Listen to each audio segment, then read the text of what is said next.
man. Scorsese movies. Hate him. I mean, I'm not you, Mr. Scorsese. I mean, feel free to call me anytime. Bernie told me something, I believed it because he never lied to me. He told me that when he got Oceans, Steve called the producers to try to get his role and even wanted to take less money. That's what Bernie told Ed Lover. It was Steve's tour. Not it was gonna be called the Kings of Comedy, it was Steve's tour. Material around a lot of comedians. That's like stealing in front of the police. You don't get it. Bernie Mac wasn't scared of nobody. Not the networks and not the studios, not even his fellow comedians. But behind that bold laugh and that booming voice, there were names he didn't mess with, people he couldn't trust. And before his death, Bernie made it clear there were comedians in this game he didn't like and a few he downright hated. Because Bernie Mac didn't do fake love. He didn't play Hollywood politics. He believed in real comedy, truth, struggle, and respect. And when he saw people breaking that code, he called them out. I'm tired of the man. There's a whole bunch of some on this goddamn show. Do new stuff. You never, I'm telling you, for you comics coming up, never bring your stuff out in front of a house full of comedians. Mean well, but they sit on the side. Ooh, that's funny. Next thing you know, you see it on HBO or something. You be sitting at home. Man. Even if they were friends, even if they were legends. See, people love to remember Bernie as that loud, funny uncle from the Bernie Mac show. The man who made America laugh while keeping it real. You know, she see my stuff, my new stuff, and all that kind of stuff. Especially when I do my single dates, and I'm trying to school her. You don't do your material around a lot of comedians. But what most people don't know is that behind the jokes, Bernie was fighting wars. Wars with networks that wanted to water him down. Wars with producers stealing his storylines. Wars with comedians who smiled in his face but plotted behind his back. And one of those wars started with the people closest to him. The original Kings of Comedy. Back in 2000, the Kings of Comedy tour was magic. Steve Harvey, Cedric the Entertainer, D.L. Hughley, and Bernie Mac. 4 black men taking over America's biggest stages. It was more than a comedy show. It was a movement. But behind the scenes, tension was brewing. Bernie felt like the odd man out. While Steve was networking with Hollywood execs, Bernie was focusing on the people. Truth, it was Steve's tour. Not it was gonna be called the Kings of Comedy, it was Steve's tour. These are the guys opening for him. Of course you gotta close if it's your tour. That's why it was such a big deal. But you couldn't do it, because you can't beat the best. While Cedric was charming sponsors, Bernie was cracking jokes about real life. And while DL was playing the political game, Bernie was saying what others were too scared to say. Material around a lot of comedians. That's like stealing in front of the police. You don't get it. Mean well, but they sit on the side. Ooh, that's funny. Next thing you know, you see it on HBO or something. You be sitting at home. He told me something, I believed it because he never lied to me.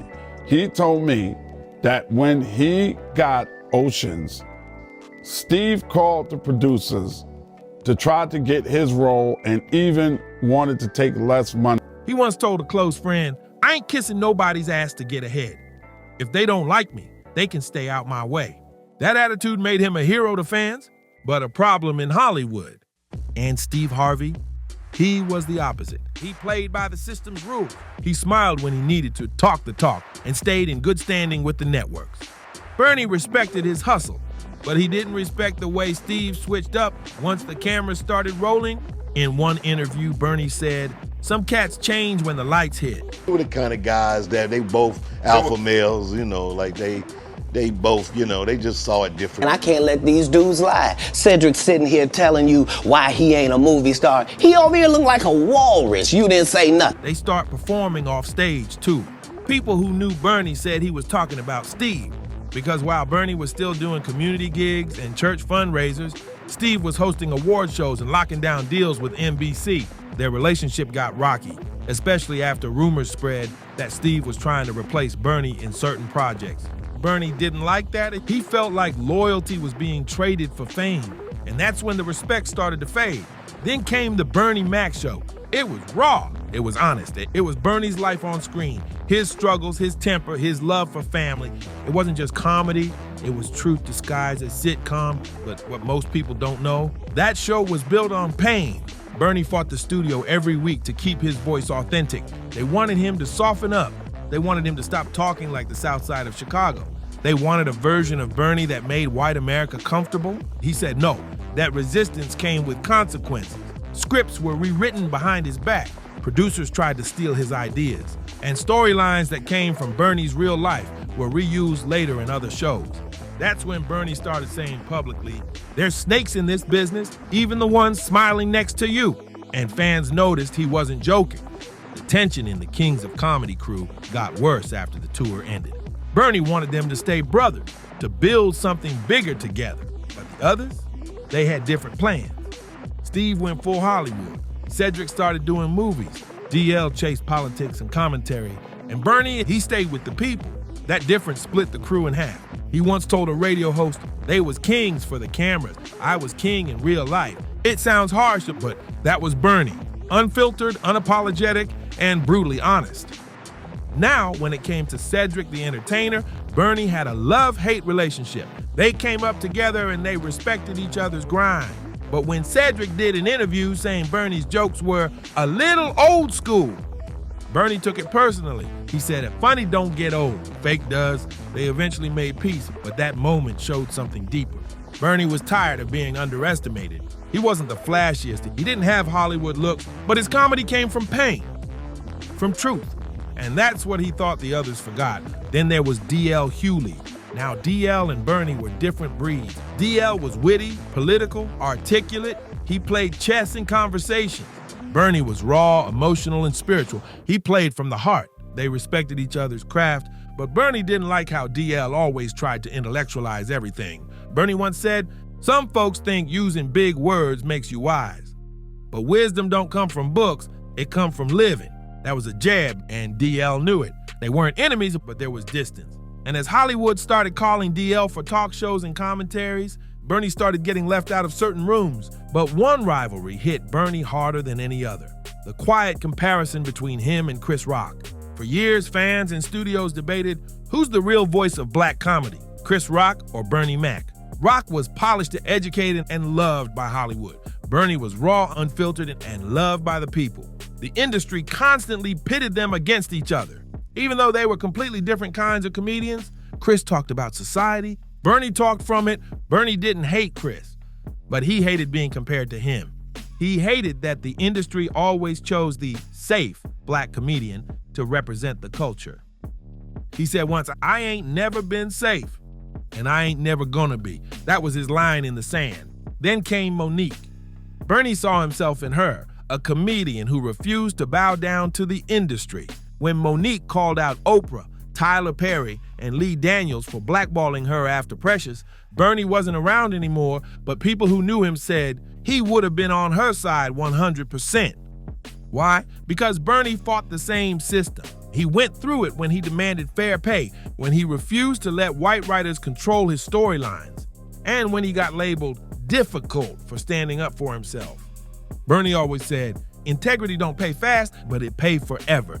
That's why Katt Williams years later started calling out Hollywood the same way Bernie did. In a way, Katt's just continuing the fight Bernie started, the fight for honesty in a fake business. Now let's get real. Bernie Mac didn't hate every comedian on that so-called list, but he had issues with how some of them moved. He hated betrayal, he hated fake unity, and he hated people who forgot the struggle once they made it out. That's why before his death, he made it clear who disappointed him most. He didn't name 7 people in one interview, but through different conversations, you could piece it together.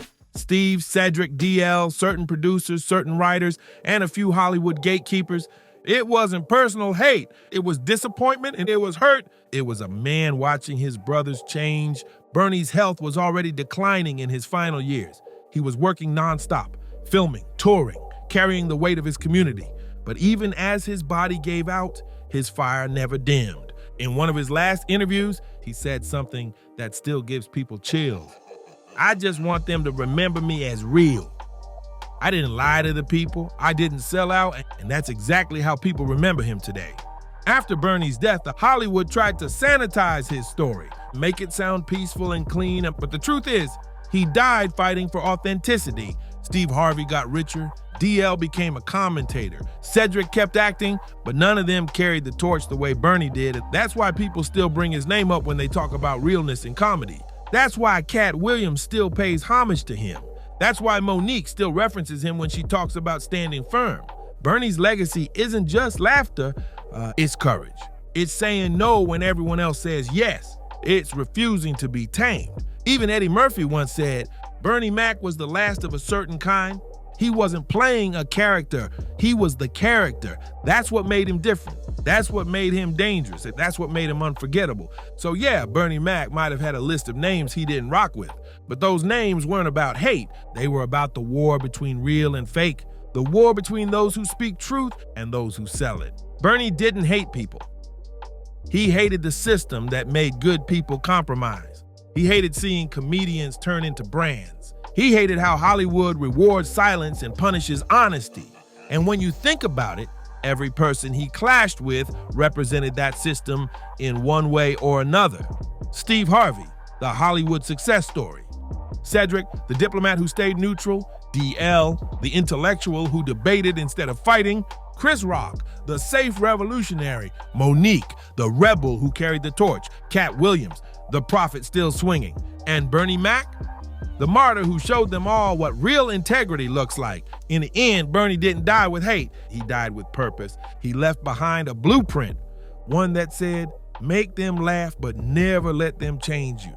And in a world full of polished smiles and fake loyalty, Bernie's truth is more alive than ever. This is Buzz and Drama, where we bring you the stories Hollywood tried to bury. Hit that like button, subscribe, and drop a comment -- who do you think Bernie Mac was really talking about? And who's carrying his legacy today? Katt Williams, Monique, or someone new? Because one thing's for sure, legends never die, especially when they spoke the truth. See you on the next one.